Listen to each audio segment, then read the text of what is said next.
On rencontre un auteur bérivrain ce matin, Danny Leclerc, qu'on a déjà rencontré à la saison dernière et qui est de retour pour l'occasion du Salon du Livre, bien sûr. Bienvenue à l'émission. Bonjour, toujours un plaisir de revenir. Et pareillement, c'est un plaisir de te recevoir. On va faire un petit récapitulatif de tes deux romans qui sont présentement sur les tablettes qu'on peut se procurer. D'abord, ton aventure littéraire a commencé avec Le sang des colombes, une histoire assez intense, assez particulière, je dirais. Assez violent. Ben, ça commence très violent. La scène d'ouverture, c'est un terroriste qui pose des bombes, puis pose des bombes dans le quartier anglais de Montréal, mais il tue quand même des femmes, des enfants. Donc c'est un beau salaud, là. Mais l'objectif n'est pas de tuer des femmes, des enfants. C'est plus gros que ça. C'est vraiment... C'est l'explosion, c'est le message qu'il y a derrière. Qui veut... c'est un nouveau mouvement de libération du Québec là, qui renaît un peu de ses cendres, qui s'appelle le MASQ, qui est un peu une espèce de copie du FLQ de l'époque. Mm-hmm. Donc, il y a un mouvement violent qui renaît au Québec, puis Roman en fait partie, donc il va poser des bombes pour ça. Et le roman, finalement, est moins violent parce qu'à la fin, il va se cacher dans un petit village qui pourrait ressembler un peu à Grande-Bay, ou une petite place, ça s'appelle d'ailleurs Saint-Alexis, donc c'est pas innocent, mais qui va se cacher dans ce petit village-là. Petit village où tout le monde se connaît. Tout le monde se connaît, puis là, on va découvrir les côtés un peu plus sympathiques de ce personnage-là. Et nous, en tant que lecteurs, on sait que c'est un être qui est profondément violent, mais tous les gens qui sont autour vont apprendre à vivre avec lui, vont apprendre que c'est quelqu'un de gentil. Et lui apprend à vivre avec les gens autour aussi, parce que c'est un solitaire à quelque part. Oui, puis il va tomber en amour, puis les gens vont s'enticher de lui. Tandis que dans le fond, nous, on sait depuis le début que c'est quelqu'un de foncièrement méchant. Et la question qui est dans le roman, c'est un peu une espèce de suspense, c'est est-ce qu'on va réussir à le changer? Est-ce qu'il va rester tranquille dans le petit village ou au contraire, est-ce qu'il va retomber dans ses anciennes habitudes? Puis justement, tu dis le personnage est méchant en soi, mais on vient à se questionner sur... Parce que les intentions sont là derrière les gestes violents posés. Et où la limite, justement, du méchant puis du gentil? C'est dans le geste qui est posé? C'est dans l'intention? C'est un peu ça l'intention de départ du roman aussi, c'est de montrer que la frontière, souvent, elle est floue. Que ce soit des terroristes ou, je sais pas, moi, si on parle de trucs plus d'actualité, des pédophiles, des trucs comme ça, c'est des gens qui, à la base, ont des vies normales. Ça peut être notre voisin, ça peut être des amis qui ont un caractère déviant quelque part, mais on ne sait pas, on ne s'en rend pas compte. C'est pas écrit dans leur front. Donc, c'est un peu ça que j'ai fait dans le roman, c'est de montrer le caractère un peu machiavélique de certaines personnes qui en apparence, peuvent être très sympathiques, mais derrière le voile, des fois, c'est moins beau. Oui, c'est ça, justement. Et dans l'histoire, il finit par découvrir que des personnages du village est un peu plus impliqué qu'on le croit, dans le sens de ce qu'il fait, justement. C'est un peu ce qui... Parce entre autres, le personnage, je pense, le plus intéressant du roman, c'est le peintre qui s'appelle Hippolyte Gauthier, qu'on découvre après que c'est un ancien felkiste aussi, qui a déjà commis des actes de violence dans le passé, mais qui a pris son engagement, qui l'a investi dans l'art après, donc il est devenu un artiste très, très connu. Puis, Hippolyte Gauthier, je ne m'en cache pas, c'est un peu copié sur Jean-Jules Soucy.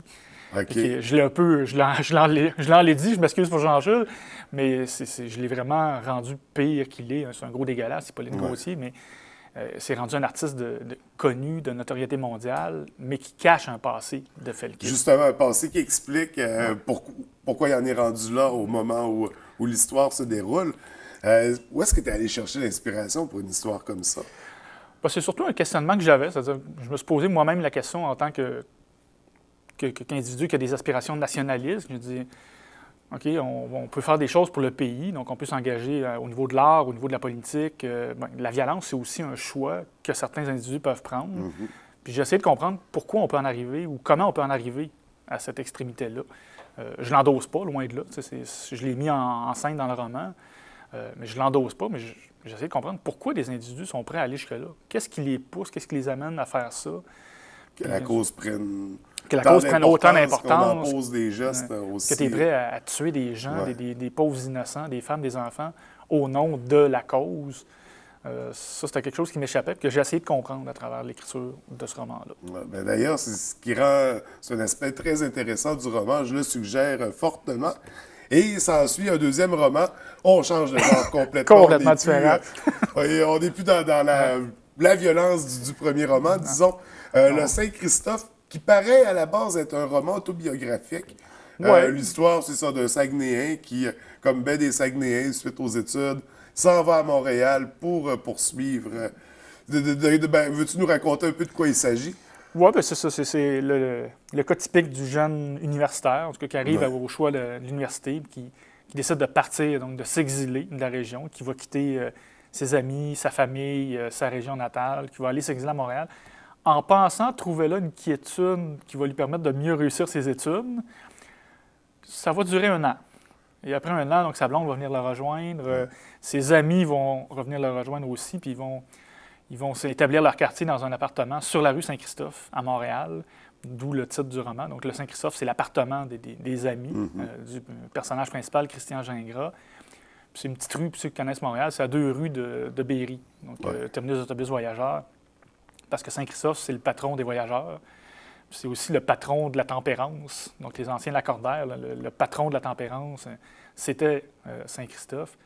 Puis les deux aspects ont un écho dans le roman, évidemment, parce qu'on a l'exil, on a le voyage du personnage. Et il va aussi avoir des problèmes de consommation, parce que c'est un roman qui est pas mal sex, drug and rock and roll. Oui. Ça brasse. On plonge dans les années 90. Oui, c'est début des années 90. On est dans cet univers-là. Début de la vingtaine, les premiers appartements, les premières expériences sexuelles. Assez de libertin, là, comme... Oui, c'est l'époque...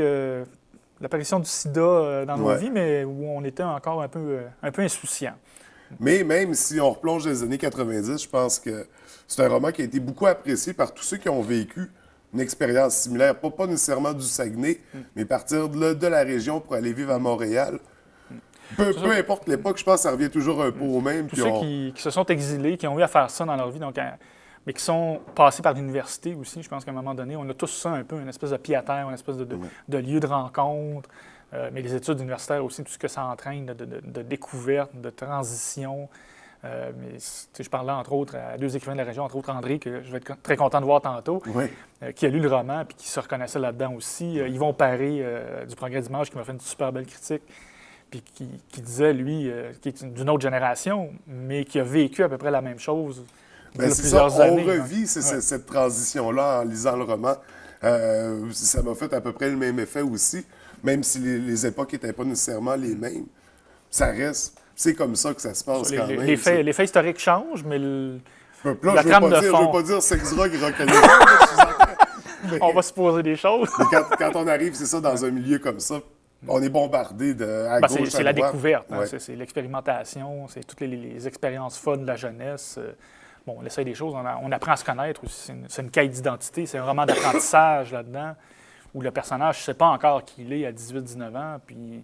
Bon, il se cherche. Donc, le roman est une quête d'identité dans ce sens-là. Et c'est ton dernier roman. C'est un peu avec lui aussi que tu participes au Salon du Livre cette année. Parce que quand j'étais venu l'année passée, je suis venu pour le salon pour une nouvelle que j'avais écrite dans un XYZ pour l'anniversaire de la Peste, l'Association des auteurs de la Sagamie, dont je fais partie. Mais le roman n'était pas encore sorti. Donc, je l'avais entre les mains. Je ne pouvais pas encore le vendre, je ne pouvais pas encore le partager. Faire de dédicaces, Là, j'ai dit, bon, je me reprendrai l'année prochaine. Et là, je suis de retour avec le Saint-Christophe. Et je vais pouvoir attendre les lecteurs toute la fin de semaine. Oui, donc c'est l'occasion de venir te rencontrer. Justement, est-ce qu'on peut se faire une petite idée de ton horaire, de ta participation du Salon du Livre? Oui, je suis là vendredi, donc demain soir, de 18h à 19h30. Samedi en après-midi. Donc, j'ai des très belles heures de signature. Si vous voulez venir samedi après-midi, ça va être parfait. 14h30 à 15h30. Et en soirée aussi, si vous voulez venir quand il y a moins de monde un petit peu, 18h à 19h. Et dimanche, après la messe, midi à 13h, je vais être là aussi à vous attendre. Après, être allé prier les saints, on va voir pour on va aller voir le Saint-Christophe. Donc, c'est l'occasion d'aller te rencontrer. Est-ce que tu as de nouveaux projets en cours? Un 3e roman à venir? Peut-être même une suite au Saint-Christophe? Une suite, peut-être, mais c'est pas encore très défini. Parce que j'ai 2 projets là en cours. Quand je suis venu l'année passée, j'en avais parlé. J'ai toujours mon roman sur l'usine, sur la console, qui mijote, mais qui est une affaire, c'est un projet débile, un peu avec 8 personnages sur 2 époques, début des années 1917 à l'ouverture de la console et 2000 avec la fermeture. Est-ce que c'est un projet qui pourrait s'étaler sur plusieurs romans? J'y pense. Pense parce que ça risque d'être une grosse brique là, si je fais ça en un roman. Donc peut-être séparer les générations, mais Entre autres, j'ai un personnage là, qui devient obsédant, qui est celui de Médéric Gravel, entre autres. Donc, j'ai cherché des photos, j'ai fini par trouver des photos. Sur Facebook, ceux qui ont pu voir ta recherche pour des archives de Médéric Gravel. Puis on a fini par trouver une peinture, une immense peinture que je vais aller voir à l'école Médéric Gravel, qui est dans le sous-sol, apparemment caché, qu'on essaie de ressortir peut-être pour le musée du Fjord, ou en tout cas exposé à quelque part en ville. Mais il y a une toile de Médéric Gravel donc, qui est cachée actuellement, qu'on essaie de ressortir de la poussière. Là. Mais c'est un personnage qui est fabuleux pour l'histoire de Port-Alfred. Il était là pendant les 30-40 premières années de la ville. Donc ça va être un personnage principal du roman. Dans tes 2 premiers romans, on retrouve des petites touches. On reconnaît un peu des éléments du Saguenay ou des personnages de la région. Là, tu veux vraiment tomber dans la région. Oui, là, je suis vraiment dedans. Là, puis pas juste le Saguenay, l'abbé. Oui, vraiment l'abbé, même Port-Alfred. Puis ça tombe bien parce que ça va être le 100e bientôt en 2017. Donc, je vise un peu cet horizon-là. OK. Mais il y a toujours eu ça. Dans le Centre des Colombes, c'est Saint-Alexis. Même dans le Saint-Christophe aussi, le personnage qui est à Montréal revient à un moment donné faire une espèce de pèlerinage à l'abbaye où est enterré son grand-père, où toute sa famille vit encore. Donc, il est toujours très, très ancré dans ses racines. Et on dit bien, hein, on peut sortir le gars du Saguenay, mais tu ne sors pas le Saguenay du gars. On l'entend souvent et c'est très vrai.